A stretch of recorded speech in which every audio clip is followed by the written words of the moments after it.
The sense organs are obviously present in all. Yet how is it that the dead person does not experience sensations, though while living he experienced their objects through those organs?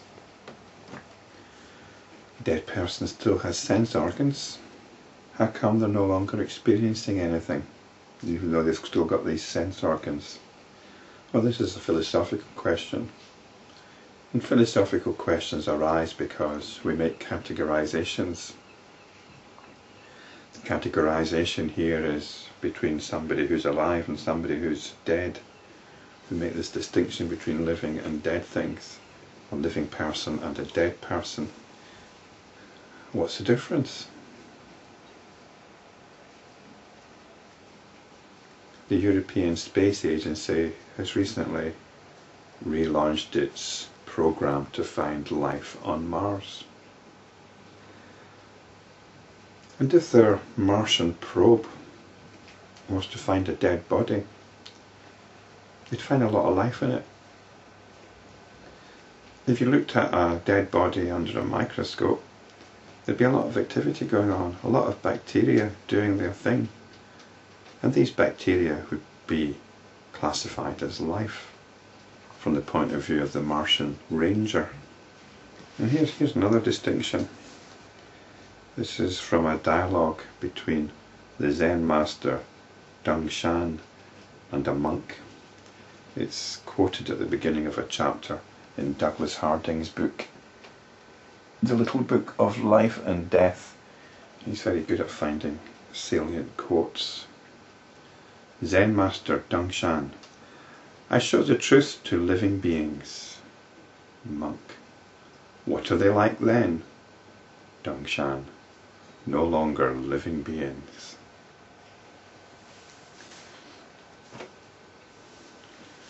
So when you're in touch with the truth, you're no longer classifiable as a living being. But I hasten to add, you're no longer classifiable as a corpse either.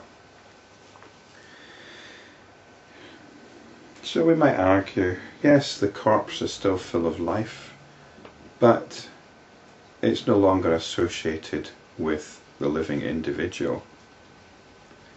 Somebody whose habits we knew, and whose feelings we knew, and whose mental life we had some interaction with, all that's gone. But what is it that's gone? You see the same thing with animals and with insects even. One minute they're alive and the next minute they're dead. So if you want to suggest that there's a soul or a subtle body or an ethereal body that's gone, then I suppose you have to make that distinction with animals and insects as well. Is an insect simply a machine, a living machine that stopped working?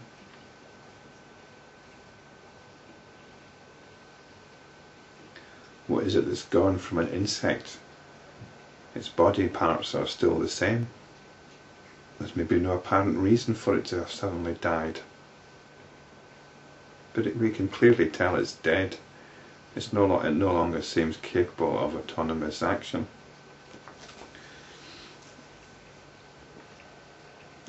So this problem becomes occurs because we make this distinction. We try to explain why something's like that now, whereas it was like that previously. So we get caught up in making these concepts, making these distinctions, and getting emotionally involved in them. Anyway, let's see what Vasistha's got to say. Vasistha continued: apart from the pure consciousness, there are neither the senses, nor the mind, nor even their objects. So there's pure consciousness. And without that, well, this sentence could be read either way, couldn't it? Apart from the pure consciousness, there are neither the senses, nor the mind, nor even the objects. So it seems to be saying that it seems possible to read that as, with pure consciousness, there are the senses, the mind, and objects.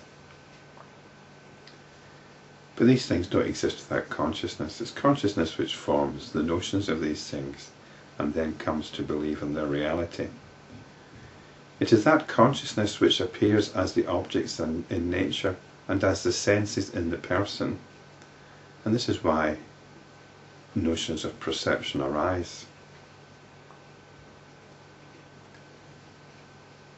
The objects depend on awareness, and so do the senses, and a connection is made between aspects of the objects and the senses. So aspects like colour and shape of the visual aspect of things are related to the eye, texture, sensations related to touch, and so on.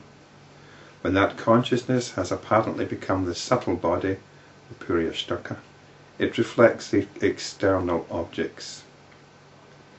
So here we've got this notion of the subtle body, which, according to this teaching, is what survives death.